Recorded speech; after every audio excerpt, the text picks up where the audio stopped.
ওই যে বিভিন্ন সার্কাসে চাঁদাবাজি করে হাতি নিয়ে যায় না, সালাম দেয় তারপর চাঁদাবাজি করায়। এটা বন বিভাগকে আমার স্পষ্ট নির্দেশনা দেয়া আছে, যেখানেই এমন হাতির খোঁজ পাওয়া যাবে তারা ধরে নিয়ে আসবে। ক্যাপটিভ হাতি বা লাইসেন্স দিয়ে যারা হাতি পালেন, বন বিভাগকে এটাও বলা আছে বর্তমান যুগে, প্রাণী কল্যাণের যুগে হাতি পালার কোনো সুযোগ নেই। লাইসেন্স দিয়ে পালার তো কোনো সুযোগই নেই। তবে যেহেতু আমাদের বন বিভাগের সামর্থ্যের সমস্যা রয়েছে, সেক্ষেত্রে যে সমস্ত হাতিগুলো আমরা ধরে আনছি সেগুলোই আপনারা দেখেছেন যে আমি দায়িত্ব নেওয়ার পরে এই পর্যন্ত মনে হয় 4টা কি 5টা ক্যাপটিভ হাতি আমরা উদ্ধার করে নিয়ে চলে এসেছি। খুলনায় সার্কাস দেখাচ্ছিল মেলায়, সেখান থেকে এনেছি, চাঁদাবাজির সময় এনেছি। এইগুলো ছাড়াও যে সমস্ত হাতি লাইসেন্স দিয়ে পালা হচ্ছে সেগুলোর ব্যাপারে আমরা একটা বিধিমালা চূড়ান্ত করেছি।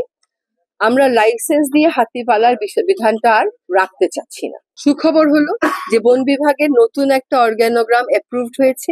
আমাদের আরো 5টা নতুন ভেট নেওয়া সম্ভব হবে, চিকিৎসক নেওয়া সম্ভব হবে। এখন বাংলাদেশের সার্বিক পরিস্থিতিতে যদি আপনি দেখেন মানুষ অনুপাতে ডাক্তার কত, মানুষ অনুপাতে হাসপাতাল কত, সেটাও যেমন কম এখানেও তেমন কম। কিন্তু আমার কাছে যতই দেখছি ততই মনে হচ্ছে যে এখানে যে ড্রাইভটা দেওয়ার দরকার ছিল, হ্যাঁ, সেই ড্রাইভটা আসলে দেয়া হয়নি। হ্যাঁ, আপনারাও লিখবেন এই ব্যাপারে, জনমত গড়ে তুলবেন যে এদের আরো বেশি আসলে ভেট দরকার, আরো বেশি প্রশিক্ষিত চিকিৎসক দরকার। এক হচ্ছে যে আমাদের এটা অনুমোদিত হয়েছে জনপ্রশাসন থেকে, অর্থ বিভাগ থেকে, এখন আবার আমাদের ক্যাবিনেটের অনুমোদন লাগবে, ওটা দ্রুতই হয়ে যাবে এবং তারপরেই আমরা নিয়োগে যাব। আমি আরেকটা নির্দেশনা দিয়েছি যে আমাদের এখানে যেহেতু তেমন ভাবে পরিচর্যা করা হয় না, আমাদের যারা ভেট আছেন তাদের নিশ্চয়ই একটা যোগ্যতা আছে, কিন্তু এইটাকে যোগ্যতাকে দক্ষতায় তো পরিণত করতে হবে।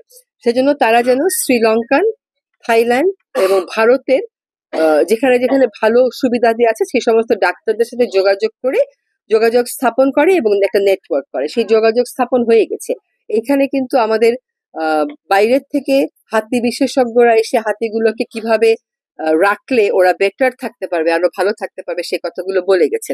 16 কোটি মানুষের দেশে জনবলের অভাব থাকতে পারে না যদি আমরা অন্তর্ভুক্তিমূলক হই। এখানে বুঝি যে অনেক দুর্লভ প্রাণী আছে, চাইলেই সবাইকে ঢুকতে দেয়া যায় না। কিন্তু লাউয়াছড়ায় বনটাকে আমি রমনা পার্ক বানাই দিছি পিকনিক করে।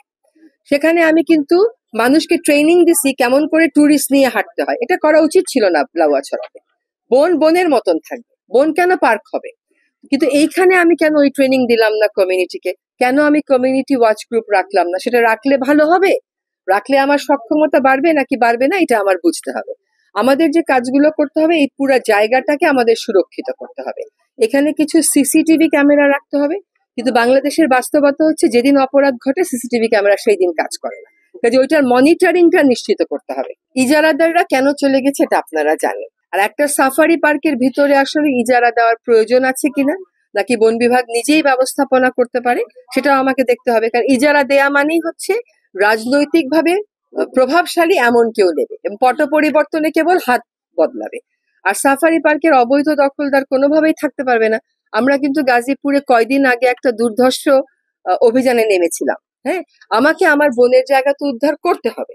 আপনার যদি অন্য কোনো প্রায়োরিটি থাকে, ঘর বানিয়ে দেওয়ার প্রয়োজন হয়, দোকান বানিয়ে দেওয়ার প্রয়োজন হয়, আপনি আপনার জায়গায় ঘর বানিয়ে দিবেন, আপনার জায়গায় দোকান বানিয়ে দিবেন, খাস জায়গায় দোকান বানিয়ে দিবেন। কিন্তু বনের জায়গায় ঘর বানিয়ে দেয়া, বনের জায়গায় দোকান বানিয়ে দেয়া, এটা তো হতে পারবে না।